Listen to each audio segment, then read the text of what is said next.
seen a guy win multiple Super Bowls in one destination, and when he's discarded, say, you know what? All right, I'm gonna take my talents down to Florida and see what we can do there, and then come out of that situation and win another Super Bowl. At this age, nobody's done it. It is now. Granted, nothing against Belichick, one of the greatest coaches ever, but the reason guys want to take less money the Patriot way, guys take less for the betterment of the team. It's because who's at quarterback? The same reason all the guys in Florida, in Tampa Bay, wanted to re-up and say, okay, we want to bring all 22 back. We want to run this back. It's because Brady is at the helm. So Belichick, great coach, but Tom Brady, and another thing, why is Tom Brady acting like he doesn't have anything to prove to anybody? His whole journey and story is about proving everybody wrong. So I'm not even buying what he's trying to tell the TV cameras. He knows he's the GOAT, and he's trying to make sure everybody knows it at the end of the day. And who wouldn't want to do that? Who wouldn't want to emulate that?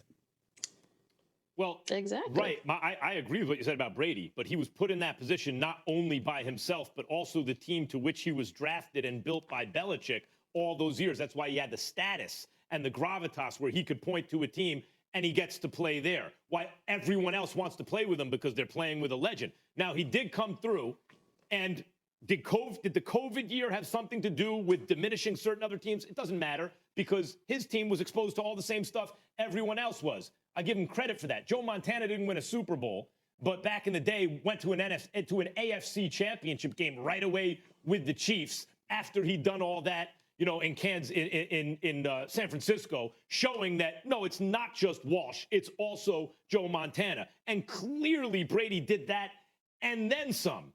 There's no two ways about that. The fact of the matter remains he played two teams, one the Packers, who were having guys out on their offensive line, and then the Chiefs. Clearly that wasn't the Chiefs, and he won the Super Bowl. It's to his credit, but to pretend that he wasn't put in that position by the team he played on is not honest. Well, he was put in that position because he was a six-time champion. Can we retort? Can we retort? Who's because what you? position was the Patriots in before Tom Brady arrived?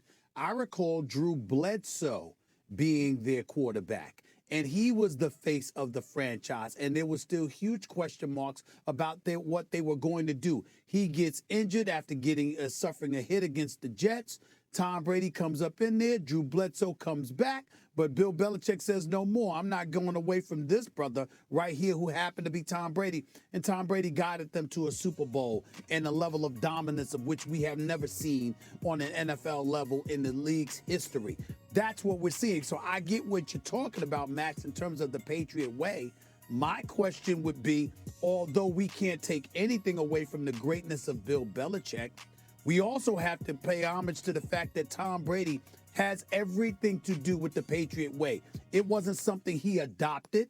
It's something he created. I think maybe in concert with Bill Belichick, of course, but it's something he played a role in creating.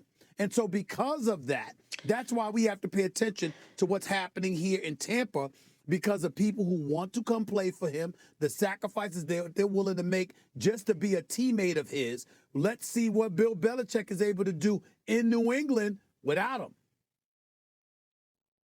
What gets me about Max is he seems so unimpressed by what we just saw Tom Brady do. That is what is shocking to me. Because after what we saw in 2020, from COVID to them winning the Super Bowl, the Brady way is living your best life. All of a sudden, we see Brady has a personality. All of a sudden, we're seeing Brady, he's actually funny. He's a funny, sarcastic dude. And all those years in Foxborough, we didn't get to see any of that. Why? Because the Patriot way was nobody say anything, nobody be in the locker room, nobody answer questions, everybody this is what we're doing out here. And now Brady is in Tampa living it up and showing everybody that all along, while Belichick is great, this is to be that good. Imagine being able to go to a whole new team, no off-season prep. A GM and a head coach say, we still value you. What do you want? You want Gronkowski? Cool, we'll bring him in. You want AB? Cool, we'll bring him in. And that situation happens because Brady is at the center of it. Yes, and Brady's at the center of it because of everything he's accomplished, and a lot of that was Belichick. That's the point. If the question is the Brady way or the Patriot way, and both those ways are extreme preparation and greatness, one is publicly facing you can't have fun, and the other is public, yeah, you can still have fun. I'm not going to argue that you can't have fun in front of the public sometimes in a way that Belichick doesn't like, and you can still win. But what we don't know is if you could have been doing that all along and still did what they did in New England. Because Belichick did, like, Brady got to just choose a team. And the team was loaded to the point where they won 7 games with a quarterback who threw 30 interceptions the year before. So, and then they added Antonio Brown and Gronk. I mean, they were loaded both sides of the ball. That. He earned that. There's no argument against that, Molly. You're absolutely right. You know, and in New England, free agents clamor to play with Bill Belichick, and he earned that as well. They both have. Kimberly, always good to see you, my dear. We will talk to you soon. Thank you.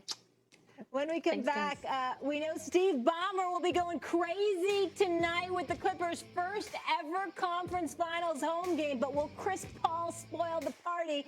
That debate next on First Take.